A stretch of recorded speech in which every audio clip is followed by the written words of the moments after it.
ஈரானுக்கு எதிரான அமெரிக்காவின் அடுத்த கட்ட தாக்குதல்கள் தவிர்க்க முடியாதவை. நாங்கள் ஒரு மிகப்பெரிய போரை நெருங்கிக் கொண்டிருக்கின்றோம். ஈரானுக்குள்ளே நுழைய போகும் அமெரிக்கா சாதாரண தோல்வியை சந்திக்க கூடாது. ஈரானியர்கள் அமெரிக்காவுக்கு ஒரு சிறந்த பாடத்தினை கற்பிக்க வேண்டும். அமெரிக்காவின் அகந்தையை குழி தோண்டி புதைக்க வேண்டும். மேலும் இந்த போருக்கான அனைத்து தயார்படுத்தல்களையும் ஈரான் முழுமையாக முடித்துவிட்டது. தற்போது போருக்கான நேரம் ஆரம்பிக்கப்பட்டு விட்டது. நாங்கள் மிகப்பெரிய போருக்குள்ளே நுழைய போகின்றோம். இந்த அடுத்த கட்ட போர் மிகவும் ஆபத்தான மிகப்பெரிய போராகவே அமையப் போகின்றது. குர்திஸ்தான் பிரதேசத்தில் இருக்கக்கூடிய பிரிவினைவாதிகளையும் பயங்கரவாதிகளையும் இலக்கு வைத்து ஈரான் மேற்கொண்டு வரக்கூடிய உச்ச தாக்குதல்களும், ரஷ்ய அதிபர் விளாடிமிர் புட்டினை சந்தித்திருக்கக்கூடிய ஈரானின் வெளியுறவுத்துறை அமைச்சர் அப்பாஸ் அரக்சி அவர்களும் மேற்கொள்ளப்பட்டிருக்கக்கூடிய கலந்துரையாடல்களும் எடுக்கப்பட்டிருக்கக்கூடிய முடிவுகளும், ஈரானுக்கு எதிரான அடுத்த கட்ட போரில் ஈரானுக்கு எதிராக முழுமையாக களமிறங்குவதற்கு தயாராக இருக்கக்கூடிய ஐக்கிய அரபு அமீரகமும், ஐக்கிய அரபு அமீரக ஸ்னோப்பியினுடைய ஆலோசகர் வெளியிட்டிருக்கக்கூடிய கருத்துக்களும், ஜியோனிஸ் ஆக்கிரமிப்புக்கு ஆதரவாக இருக்கக்கூடிய ஐக்கிய அரபு அமீரகத்தின் பொருளாதாரத்தை சிதைப்பதற்கு தயாராக இருக்கக்கூடிய ஈரானிய இராணுவத்தினரும், ஹிஸ்புல்லாவின் பொதுச் செயலாளருக்கும் லெபனானிய ஜனாதிபதி ஜோசப் அவுனுக்கும் இடையிலே ஏற்பட்டிருக்கக்கூடிய உச்சக்கட்ட முருகல் நிலைகளும் மோதல் நிலைமைகளும், லெபனானிய களத்தில் வீரியமடையும் மோதல்களும், 1980களில் பயன்படுத்திய தந்திரங்களை களமிறக்கி இருக்கக்கூடிய ஹிஸ்புல்லா இராணுவத்தினரும், மாலியின் அரசாங்கத்திற்கு முழுமையான ஆதரவை வெளியிட்டிருக்கக்கூடிய ஈரானிய தலைமைகளும், அடுத்த கட்ட நகர்வுகளும், வெற்றிகரமாக அளிக்கப்பட்டு வரக்கூடிய பயங்கரவாதிகளும்,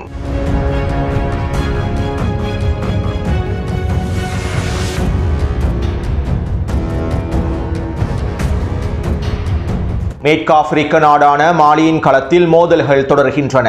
மாலியின் இராணுவமும் ரஷ்ய படைகளும் ஒன்றிணைந்து பயங்கரவாதிகளுக்கு எதிராக உச்ச தாக்குதல்களை மேற்கொண்டு வருகின்றார்கள். மாலியினுடைய வடக்கு பிரதேசமான கிடால் பிரதேசத்தினை பயங்கரவாதிகள் கைப்பற்றிக் கொண்டாலும் குறித்த பகுதிகளில் இருந்து பயங்கரவாதிகளினால் மாலியின் தலைநகரை நோக்கி முன்னேற முடியவில்லை. மேலும் இந்த பயங்கரவாதிகளுடைய முன்னேற்றத்தை தடுத்து நிறுத்தும் நோக்கத்தோடு உச்ச வான்வழி தாக்குதல்களையும் மாலி மற்றும் ரஷ்ய படைகள் மேற்கொண்டு வருகின்றன. அது மட்டுமல்லாமல் தற்போது மாலியிலே இருக்கக்கூடிய இளைஞர்களும் மாலியின் இராணுவத்தோடும் ரஷ்ய படைகளோடும் ஒன்றிணைந்துள்ளார்கள். ஜேனிம் மற்றும் ISIS பயங்கரவாதிகளாலும் பிரிவினைவாதிகளாலும் கைப்பற்றப்பட்டிருக்கக்கூடிய பிரதேசங்களை மீட்டெடுப்பதற்காக உச்சக்கட்ட தாக்குதல்களை மேற்கொள்கின்றார்கள். இதற்கமைவாக ஒரு கிராமத்திற்குள்ளே புகுந்த பயங்கரவாதிகளை குறித்த கிராமத்தில் இருக்கக்கூடிய இளைஞர்களும் குடிமக்களும் சுற்றி வளைத்து தாக்குதல்களை மேற்கொண்டுள்ளார்கள். அவர்களிடம் இருக்கக்கூடிய ஆயுதங்களை பயன்படுத்தி, கிடைக்கக்கூடிய ஆயுதங்களை பயன்படுத்தி இந்த பயங்கரவாதிகளை முழுமையாக அளித்துள்ளார்கள். அதே போன்று மாலியின் இராணுவமும் ரஷ்ய படைகளும் தரைவழி தாக்குதலிலும் முன்னேறி வருகின்றன. மாலியினுடைய தலைநகரை முழுமையாக பாதுகாப்பதற்கான வேலை திட்டங்கள் நடைபெற்று வருகின்றன.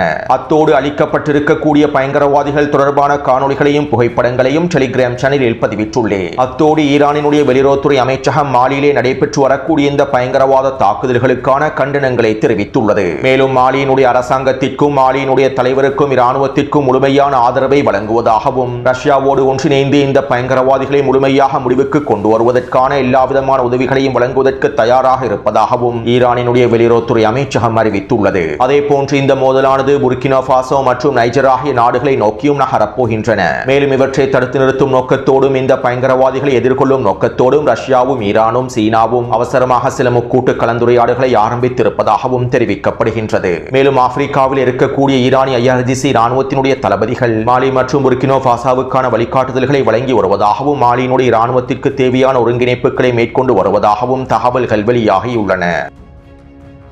அடுத்து காசாவிலே இஸ்ரேலிய ஆக்கிரமிப்பு தொடர்ச்சியான வான்வழி தாக்குதல்களையும் பீரங்கி தாக்குதல்களையும் மேற்கொண்டு வருகின்றது. கடந்த 24 மணித்தியாலங்களுக்குள் காசா முழுவதும் இஸ்ரேலிய ஆக்கிரமிப்பு 8க்கும் அதிகமான வான்வழி தாக்குதல்களை மேற்கொண்டுள்ளது. வடக்கு காசாவினுடைய மஞ்சள் எல்லை பிரதேசத்திற்கு அருகாமையிலும், மத்திய காசாவிலும், தெற்கு காசாவினுடைய கான் யூனிஸ் பகுதிகளிலுமேயே இந்த தாக்குதல்கள் மேற்கொள்ளப்பட்டுள்ளன.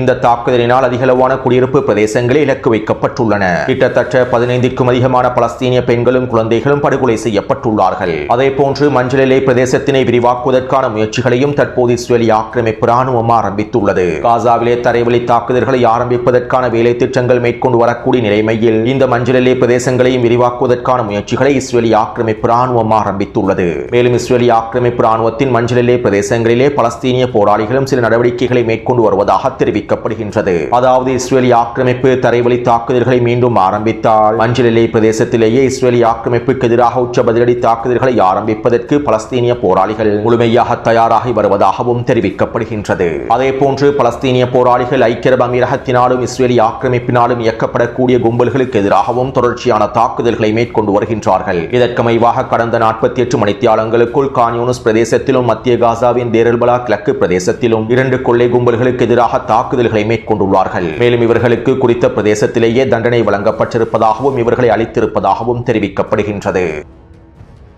அடுத்து வெஸ்ட் பேங்க் பிரதேசத்திலும் இஸ்ரேலி ஆக்கிரமிப்பு ராணுவம் அதனுடைய கொடூரங்களை தொடர்ச்சியாக மேற்கொண்டு வருகின்றது. இதற்கமைவாக கடந்த 24 மணித்தியாலங்களுக்குள் வெஸ்ட் பேங்க் பிரதேசத்திலிருந்து 200க்கும் அதிகமான பலஸ்தீனியர்களை கைது செய்துள்ளது. இவ்வாறு கைது செய்யப்பட்டிருப்பவர்களில் 100க்கும் அதிகமானோர் பலஸ்தீனிய குழந்தைகளும் சிறுவர்களும் இளைஞர்களும் என உறுதிப்படுத்தப்பட்டுள்ளது. இவை தொடர்பான காணொலிகளையும் புகைப்படங்களையும் டெலிகிராம் சேனலில் பதிவிட்டுள்ளேன். வெஸ்ட் பேங்க் பிரதேசத்திலே இராணுவ நடவடிக்கைகளை விரிவாக்கும் நோக்கத்தோடு இஸ்ரேலி ஆக்கிரமிப்பு ராணுவம் தற்போது இந்த கைது நடவடிக்கைகளை மேற்கொண்டு வருவதாகவும் வெஸ்ட் பேங்க் பிரதேசத்திலும் பலஸ்தீனிய போராளிகளுக்கு எதிராக அடுத்த கட்ட தரைவழி தாக்குதல்களை மேற்கொள்வதற்காக திட்டமிட்டிருப்பதாகவும் தெரிவிக்கப்படுகின்றது. எனவே வெஸ்ட் பேங்க் பிரதேசமும் தற்போது ஒரு பதற்றமான சூழ்நிலையை நோக்கி நகர்ந்து கொண்டிருக்கின்றது. அதே நேரம் ஹமாஸினுடைய தலைமைகளும் ஏனைய எதிர்ப்பு குழுக்களுடைய தலைமைகளும் வெஸ்ட் பேங்க் பிரதேசத்தில் இருக்கக்கூடிய பலஸ்தீனிய மக்களை அணைத்திரளுமாறும் வெஸ்ட் பேங்க் பிரதேசத்திலே அவசரமாக இன்திஃபாதா போராட்டங்களை ஆரம்பிக்குமாறும் அழைப்பு விடுத்து வருகின்றார்கள். மேலும் இதற்கான சில வேலை திட்டங்கள் திரைமறைவில் மேற்கொள்ளப்பட்டு வருவதாகவும் தெரிவிக்கப்படுகின்றது.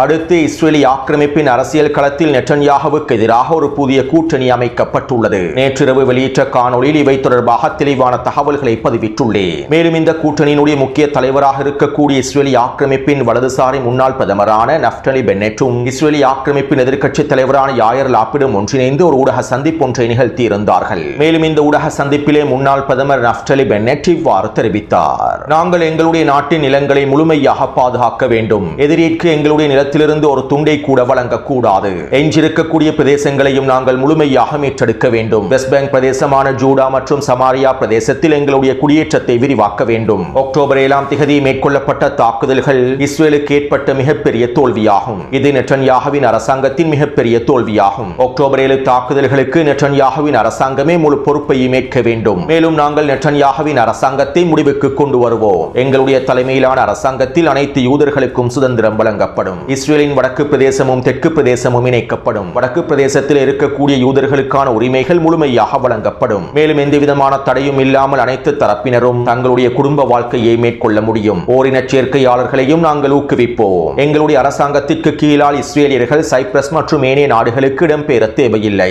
இஸ்ரேலில் பாதுகாப்பாக இருக்க முடியும். நெட்டன்யாகுவின் 30 வருட ஆட்சியிலிருந்து இஸ்ரேலை நாங்கள் பாதுகாப்பதற்கான தருணம் வந்துவிட்டது. இஸ்ரேலின் எதிர்காலத்தை பாதுகாப்பதற்கு நெட்டன்யாகுவினுடைய ஆட்சியை நாங்கள் முடிவுக்கு கொண்டு வர வேண்டும். இதற்கான எல்லா விதமான வேலை திட்டங்களையுமே மேற்கொண்டு வருகின்றோம் என இஸ்ரேலி ஆக்கிரமிப்பின் முன்னாள் பிரதமர் நஃப்டலி பென்னெட்டும் யாயர் லாபிடும் தெரிவித்துள்ளார்கள். நேற்றைய காணொலியில் கூறியதை போன்று நெட்டன்யாகுவுக்கு எதிரான புதிய கூட்டணியானது எந்த விதத்திலும் நெட்டன்யாகுவுக்கு குறைந்தவர்கள் அல்ல. மேலும் இந்த கூட்டணியின் உருவாக்கம் மிகப்பெரிய போருக்கான உந்து சக்தியையே வழங்கியுள்ளது. நேற்றைய காணொலியில் இவை தொடர்பாக தெளிவாக குறிப்பிட்டுள்ளேன். அடுத்து லெபனானிய களத்தில் உச்சக்கட்ட பதற்றம் ஏற்பட்டுள்ளது. லெபனானிய அரசாங்கத்திற்கும் ஹிஸ்புல்லா இராணுவத்திற்கும் இடையிலான முருகல் நிலையானது தற்போது உச்சக்கட்டத்தை அடைந்துள்ளது. இதற்கமைவாக லெபனானினுடைய ஜனாதிபதி ஜோசப் அவுன் இவ்வாறு தெரிவித்தார். தேசிய அளவில் ஒருமித்த கருத்து இல்லை என்கின்ற சாக்குப்போக்குக்கு கீழால் நாங்கள் இஸ்ரேலோடு நேரடியான பேச்சுவார்த்தைகளை மேற்கொண்டோம் என சிலர் எங்களை விமர்சிக்கின்றார்கள். நான் அவர்களிடம் கேட்கின்றேன், நீங்கள் தேசிய ஒருமித்த கருத்தை எடுத்துக்கொண்டா இஸ்ரேலுக்கு எதிராக போருக்கு சென்றீர்கள். நாங்கள் செய்வது துரோகம் அல்ல. நாங்கள் லெபனானிய மக்களை பாதுகாக்க விரும்புகின்றோம். வெளிநாட்டு நலன்களை கருத்தில் கொண்டு லெபனானை போருக்கு இழுத்துச் செல்லக்கூடியவர்களே துரோகம் இழைத்தவர்கள். காசாவுக்கு ஆதரவளிக்கக்கூடிய போர், பலஸ்தீனிய காரணத்திற்காக ஆதரவளிக்கக்கூடிய போர், ஈரானுக்காக ஆதரவளிக்கக்கூடிய போர் என்கின்ற தலைப்பிலேயே தெற்கு லெபனானில் ஹிஸ்புல்லா இஸ்ரேலுக்கு எதிராக போரை தொடர்கின்றது. காசாவில் இருக்கக்கூடிய பலஸ்தீனிய மக்களுக்காக, ஈரானிய மக்களுக்காக எங்களுடைய லெபனானிய மக்கள் இரத்தம் சிந்துகின்றார்கள். இதனை எங்களுக்கு ஒரு பொழுதும் ஏற்றுக்கொள்ளவே முடியாது. லெபனானிய மக்களுக்காக ஹிஸ்புல்லா போராடி இருந்தால் நாங்கள் அதனை ஏற்றுக்கொண்டிருப்போம். ஆனால் ஹிஸ்புல்லா பலஸ்தீனிய மக்களுக்காகவும் ஈரானிய மக்களுக்காகவும் போராடுகின்றது. இதனை நாங்கள் ஒரு பொழுதும் ஏற்றுக்கொள்ளப் போவதில்லை. மேலும் எங்களுடைய இந்த முடிவுக்கான பொறுப்பை நான் ஏற்றுக்கொள்கின்றேன். இஸ்ரேலோடு நேரடியாக பேச்சுவார்த்தைகளை மேற்கொள்வதற்கான பொறுப்பை நான் ஏற்றுக்கொள்கின்றேன். நாங்கள் எங்களுடைய நாட்டை போர்க்களத்திலிருந்து மீட்டெடுத்து வெற்றி பாதையில் கொண்டு செல்வோம். நாங்கள் இஸ்ரேலோடு பேச்சுவார்த்தைகளை மேற்கொண்டு முடிவை எடுப்போம். லெபனானிய மக்களை பாதுகாப்பதற்காக அனைத்தையும் செய்வோம் என லெபனானினுடைய ஜனாதிபதி ஜோசப் அவுன் தெரிவித்துள்ளார். மேலும் இதே போன்ற கருத்துக்களையே அடிமை பிரதமர் நவாப் சலாமும் வெளியிட்டுள்ளார். இதைத் தொடர்ந்து ஹிஸ்புல்லாவின் பொதுச் செயலாளர் இவ்வாறு தெரிவித்தார். லெபனானினுடைய எதிர்ப்பை முடிவுக்கு கொண்டு வருவதற்கான இஸ்ரேலிய ஆக்கிரமிப்பு எதிரினுடைய அனைத்து வேலை திட்டங்களும் சூழ்ச்சி திட்டங்களும் தோல்வியிலேயே முடிவடைந்துள்ளன. இதற்கு பிறகு மேற்கொள்ளக்கூடிய திட்டங்களும் தோல்வியில் தான் முடிவடையும். இங்கு பிரச்சனை இஸ்ரேலிய ஆக்கிரமிப்பு தான் என்பதனையும் எதிர்ப்பு என்பது ஒரு எதிர்வினை தான் என்பதனையும் அனைவரும் புரிந்து கொள்ள வேண்டும். லெபனானிய எதிர்ப்பிடம் இருக்கக்கூடிய ஆயுதங்கள் தற்காப்புக்காக பயன்படுத்தக்கூடிய ஆயுதங்களாகும். தெற்கு லெபனான் பிரதேசத்தை பாதுகாப்பதற்காகவும் லெபனானிய மக்களை பாதுகாப்பதற்காகவும் பயன்படுத்தக்கூடிய தற்காப்பு ஆயுதங்களாகும். மேலும் லெபனானிய அரசாங்கம் செய்ய வேண்டிய வேலையை லெபனானிய அரசு ராணுவம் செய்ய வேண்டிய வேலையை தான் நாங்கள் செய்கின்றோம். நாங்கள் எங்களுடைய ஆயுதங்களையும் தற்காப்பையும் கைவிட மாட்டோம். ஒரு மிகப்பெரிய போருக்கு நாங்கள் தயாராகவே இருக்கின்றோம். ஆக்கிரமிப்புக்கு எதிரான இந்த போருக்கான விலையை செலுத்துவதற்கு நாங்கள் தயாராகவே இருக்கின்றோம். நாங்கள் ஒரு பொழுதும் சரணடைய போவதில்லை. லெபனானிய மக்கள் சரணடைய மாட்டார்கள். மேலும் இந்த அவமானத்தை சுமப்பதற்கு லெபனானிய மக்கள் தயாராக இல்லை. அனைத்து விலைகளையும் சுமப்பதற்கு லெபனானிய மக்கள் தயாராகவே இருக்கின்றார்கள். ஏனென்றால் எங்களுடைய அகராதியில் சரணடைதல் என்கின்ற பேச்சுக்கே இடமில்லை. நாங்கள் இறுதி வரை போராடுவதற்கு தயாராகவே இருக்கின்றோம். மார்ச் 2ஆம் தேதிக்கு முன்பிருந்த நிலைமைக்கு நாங்கள் ஒரு பொழுதும் திரும்ப போவதில்லை. ஆக்கிரமிப்பினுடைய ஒவ்வொரு தாக்குதல்களுக்கும் நாங்கள் பதிலடிகளை வழங்குவோம். எதிரினுடைய ஒட்டுமொத்த அச்சுறுத்தல்களையும் நாங்கள் எதிர்கொள்வோம். நாங்கள் தலை குனிய போவதும் இல்லை. மேலும் நாங்கள் தோற்கடிக்கப்படவும் மாட்டோம். இறைவனின் உதவியோடு நாங்கள் இறுதி வரை போராடுவோம். நவீன ஆயுதங்களையும் மிகப்பெரிய இராணுவ பலத்தையும் கொண்டிருக்கக்கூடிய ஆக்கிரமிப்புக்கு எதிராக போராடுவதற்கு எங்களிடம் என்ன திறன்கள் இருக்கின்றது என்று யாரும் கேட்க வேண்டாம். இஸ்ரேலிய ஆக்கிரமிப்பை தோற்கடிப்பதற்கு எங்களிடம் என்ன திறன்கள் இருக்கின்றது, எங்களுடைய போராளிகளிடம் என்ன திறன்கள் இருக்கின்றது என்று யாரும் கேள்வி கேட்க வேண்டாம். ஏனென்றால் எங்களுடைய திறன்களை உங்களுடைய அளவுகோல்களினால் அளவிட முடியாது. மேலும் எங்களுடைய திறன்கள் நம்பிக்கை, மன உறுதி மற்றும் ஆற்றல் என்கின்ற 3 தூண்களிலேயே அடங்கியுள்ளன. இந்த 3 தூண்களும் ஒரு பொழுதும் வற்றாதவை. நிச்சயமாக இந்த போர்க்களம் வரலாற்றிலே பதிவு செய்யப்படும். இஸ்ரேலிய ஆக்கிரமிப்பு எதிரி எங்களுடைய ஆக்கிரமிக்கப்பட்ட நிலத்தில் ஒரு அங்குலத்தில் கூட நிலைத்திருக்க மாட்டான். மேலும் ஆக்கிரமிக்கப்பட்ட பலஸ்தீனிய நிலத்திலிருந்தும் ஆக்கிரமிப்பு எதிரி துரத்தி அடிக்கப்படுவான். ஒட்டுமொத்த பலஸ்தீனிய நிலங்களும் மீட்டெடுக்கப்படும். பலஸ்தீனிய நிலத்துடனான லெபனானிய எல்லைகளும் மீட்டெடுக்கப்படும். நிச்சயமாக நாங்கள் இறுதி வரை போராடுவோம். இறைவனின் உதவியோடு இறுதி வெற்றியையும் பெற்றுக் கொள்வோம். ஒட்டுமொத்த நிலங்களும் முழுமையாக மீட்டெடுக்கப்படும். இஸ்ரேலிய ஆக்கிரமிப்பு எதிரி வெளியேற்றப்படுவதற்கான காலம் வெகு தொலைவில் இல்லை என அவர் குறிப்பிட்டுள்ளார். அடுத்து லெபனானிய களத்தில் உச்ச மோதல்கள் நடைபெற்று வருகின்றன. கடந்த 6 மணித்தியாலங்களுக்குள் ஹிஸ்புல்லா ராணுவத்தினர் தெற்கு லெபனானிலே 3 தாக்குதல்களை மேற்கொண்டுள்ளார்கள். இதற்கமைவாக காந்தாரா பிரதேசத்திலே நிலை கொண்டிருக்கக்கூடிய 2 மெர்காவா போர்த்தாங்கி வாகனங்கள் இலக்கு வைத்து கவசதிர் பேவுகணை தாக்குதல்களையும் ட்ரோன் தாக்குதல்களையும் மேற்கொண்டுள்ளார்கள். அதே போன்று பின்ஜபிலினுடைய எல்லை பிரதேசத்திலே நிலை கொண்டிருந்த ஆக்கிரமிப்பு சிப்பாய்கள் இலக்கு வைத்து ட்ரோன் தாக்குதல்களை மேற்கொண்டுள்ளார்கள். மேலும் குறித்த பிரதேசத்திலே நிலை கொண்டிருந்த புல்டோசர் வண்டியையும் அளித்துள்ளார்கள். அதே போன்று தைபா பிரதேசத்திலே நிலை கொண்டிருக்க இஸ்ரேலிய ஆக்கிரமிப்பு சிப்பாய்களுக்கு எதிராக ட்ரோன் தாக்குதல்களை மேற்கொண்டுள்ளார்கள். இந்த 6 மணித்தியாலங்களுக்குள் மேற்கொள்ளப்பட்டிருக்கக்கூடிய தாக்குதல்களில் 20க்கும் அதிகமான இஸ்ரேலிய ஆக்கிரமிப்பு சிப்பாய்கள் கொல்லப்பட்டும் படுகாயங்களுக்கு உள்ளாக்கப்பட்டிருப்பதாகவும் தெரிவிக்கப்படுகின்றது. அதே போன்று இஸ்ரேலிய ஆக்கிரமிப்பு ராணுவமும் தெற்கு லெபனான் பிரதேசம் முழுவதும் உச்சவான்வழி தாக்குதல்களை மேற்கொண்டு வருகின்றது. காப்பட் குண்டுகளை பயன்படுத்தி குடியிருப்பு பிரதேசங்களை முழுமையாக அழிப்பதற்கான தாக்குதல்களை மேற்கொண்டு வருகின்றது. இப்படியான நிலைமையில் ஹிஸ்புல்லாவினுடைய இராணுவ தளபதிகளில் ஒருவர் அல் ஜசீரா ஊடகத்திடம் இவ்வாறு தெரிவித்தார். தெற்கு லெபனான் பிரதேசங்களை இஸ்ரேலிய ஆக்கிரமிப்பெதிரே கைப்பற்றிக் கொள்வதனை தடுப்பதற்காக, இஸ்ரேலிய ஆக்கிரமிப்பை பலவீனப்படுத்துவதற்காக நாங்கள் 1980களில் பயன்படுத்தி இருக்கக்கூடிய தந்திரத்தை பயன்படுத்தப் போகின்றோம். அதாவது நாங்கள் தற்போது தியாக படைகளை செயற்படுத்தியுள்ளோம். முன்பே தயாரிக்கப்பட்டிருக்கக்கூடிய திட்டங்களுக்கு அமைவாக இந்த படைகள் தற்போது இஸ்ரேலிய ஆக்கிரமிப்பு ராணுவம் நிலை கொண்டிருக்கக்கூடிய பகுதிகளை நோக்கி விரைகின்றன. ஆக்கிரமிக்கப்பட்ட லெபனானிய கிராமங்களுக்குள் நுழையக்கூடிய எந்த ஒரு இஸ்ரேலிய ஆக்கிரமிப்பு சிப்பாயும் அதிகாரியும் உயிரோடு திரும்ப முடியாது. மேலும் இவர்களை முழுமையாக அழிப்பதற்கான தாக்குதல் திட்டங்களையே நாங்கள் தற்போது உருவாக்கியுள்ளோம். இதற்கமைவாகவே தற்போது தாக்குதல்கள் மேற்கொள்ளப்பட்டு வருகின்றன. மேலும் இந்த தாக்குதல்களில் இருந்து இஸ்ரேலிய ஆக்கிரமிப்பின் எந்த ஒரு படையும் தப்பிக்கவே முடியாது. தெற்கு லெபனான் பிரதேசத்திலே இஸ்ரேலிய ஆக்கிரமிப்பினால் நிலைத்திருக்கவே முடியாது. இஸ்ரேலிய ஆக்கிரமிப்பு குறித்த பிரதேசங்களில் இருந்து பின்வாங்கச் செய்வதற்காக ஆயிரக்கணக்கான எங்களுடைய போராளிகள் தயாராக இருக்கின்றார்கள். இந்த படைப்பிரிவிலே தற்போது ஆயிரக்கணக்கான போராளிகள் தயாராக இருக்கின்றார்கள். மேலும் இதன் மூலமாக நாங்கள் ஆக்கிரமிப்புக்கு மிகப்பெரிய இழப்புகளை ஏற்படுத்தி எங்களுடைய நிலங்களை முழுமையாக மீட்டெடுப்போம் என ஹிஸ்புல்லா ராணுவத்தின் படை தளபதிகளில் ஒருவர் அல் ஜசீரா ஊடகத்திடம் தெரிவித்துள்ளார். அடுத்து ஈரானுக்கு எதிரான அடுத்த கட்ட போரில் இஸ்ரேலிய ஆக்கிரமிப்புக்கும் அமெரிக்காவுக்கும் முழுமையான ஆதரவை வழங்கி ஈரானுக்கு எதிராக முழுமையாக களமிறங்குவதற்கு ஐக்கிய அரபு அமீரகம் முழுமையாக தயாராக இருக்கின்றது. இஸ்ரேலிய ஆக்கிரமிப்பின் அதிகளவான அயன்டோம் அமைப்புகளும் தற்போது ஐக்கிய அரபு அமீரகத்திலே களமிறக்கப்பட்டுள்ளன. மேலும் அமெரிக்காவினுடைய அதிகளவான வான் பாதுகாப்பு அமைப்புகளும் முழுமையாக மீள் நிரப்பப்பட்டுள்ளன. பிரான்ஸ், ஜெர்மனி மற்றும் இத்தாலியினுடைய வான் பாதுகாப்பு அமைப்புகளும் வான்படைகளுடைய உதவியையும் ஐக்கிய அரபு அமீரகம் பெற்றுக் கொண்டுள்ளது. அடுத்த கட்ட போரிலே ஈரானினுடைய ஏவுகணைகளையும் ட்ரோன்களையும் முழுமையாக சுட்டு வீழ்த்துவதற்கு நிறுத்துவதற்கான எல்லாவிதமான தயார்படுத்தல்களையும் ஐக்கிய அரபு அமீரகம் மேற்கொண்டுள்ளது. இப்படியான நிலைமையில் இன்று மாலை ஐக்கிய அரபு அமீரகத்தினுடைய ஸ்னூப்பியின் ஆலோசகர் இவ்வாறு தெரிவித்தார். ஈரான் தன்னுடைய அண்டை நாடுகள் மீது வீரியமான தாக்குதல்களை மேற்கொண்டது. இந்த தாக்குதல்கள் அனைத்தும் திட்டமிடப்பட்ட தாக்குதல்களாகும். மேலும் இந்த தாக்குதல்கள் அனைத்தும் துல்லியமான தாக்குதல்களாகவே அமைந்திருந்தன. இதனால் இவை அனைத்திற்கும் ஈரான் மிகப்பெரிய திட்டங்களை வகுத்திருப்பது உறுதி செய்யப்பட்டுள்ளது. தற்போது நாங்கள் இயற்கையாகவே ஒரு அரசியல் தீர்வை விரும்புகின்றோம். ஆனால் எதிர்காலத்தில் நெருக்கடிகளை ஏற்படுத்தக்கூடிய அரசியல் தீர்வை நாங்கள் விரும்பவில்லை. இந்த பிரச்சினைக்கு அச்சுறுத்தல்களுக்கு நிரந்தரமான முடிவு எடுக்கப்பட வேண்டும். ஈரானிய அச்சுறுத்தல்களுக்கு முடிவு கட்டப்பட வேண்டும். அணு ஆயுதங்கள் இல்லாமலேயே ஈரான் வல்லரசு போன்று செயற்படுகின்றது. மேலும் ஈரானுக்கு அணு ஆயுதங்கள் கிடைத்துவிட்டால் எவ்வாறு இருக்கும் என்பதனை நினைத்து பாருங்கள். இதனால் நாங்கள் இவற்றை தடுத்து நிறுத்துவதற்கான எல்லாவிதமான வேலை திட்டங்களையும் மேற்கொள்ள வேண்டும் என அமீரகத்தினுடைய அதிபர் ஸ்னூப்பியினுடைய ஆலோசகர் தெரிவித்துள்ளார். அதாவது ஈரான் இஸ்லாமிய குடியரசு அல்ல, ஈரான் இஸ்லாமிய வல்லரசு என்பதனை ஐக்கிய அரபு அமீரகத்தினுடைய தலைமைகளை ஒப்புக்கொண்டுள்ளார்கள். இதனால் தான் ஈரானினுடைய அச்சுறுத்தல்கள் முடிவுக்கு வர வேண்டும் என்பதிலும் ஈரானை முழுமையாக முடிக்க வேண்டும் என்பதிலும் ஐக்கிய அரபு அமீரகம் மும்முரமாக செயற்படுகின்றது. இருப்பினும் ஐக்கிய அரபு அமீரகம் நினைப்பதை போன்று ஈரான் இஸ்லாமிய வல்லரசை சிதைக்க முடியாது. தற்போது ஐக்கிய அரபு அமீரகம் எவ்வளவு வேலை திட்டங்களை மேற்கொண்டாலும், எவ்வளவு பாதுகாப்பு அரண்களை உருவாக்கினாலும் நிச்சயமாக இந்த பாதுகாப்பு அரண்கள் அனைத்தும் முழுமையாக சிதைக்கப்படும். பலஸ்தீனிய மக்களுடைய இனப்படுகொலைகளுக்கு காரணமாக இருக்கக்கூடிய, ஈரானிய மக்களுடைய இனப்படுகொலைகளுக்கு காரணமாக இருக்கக்கூடிய,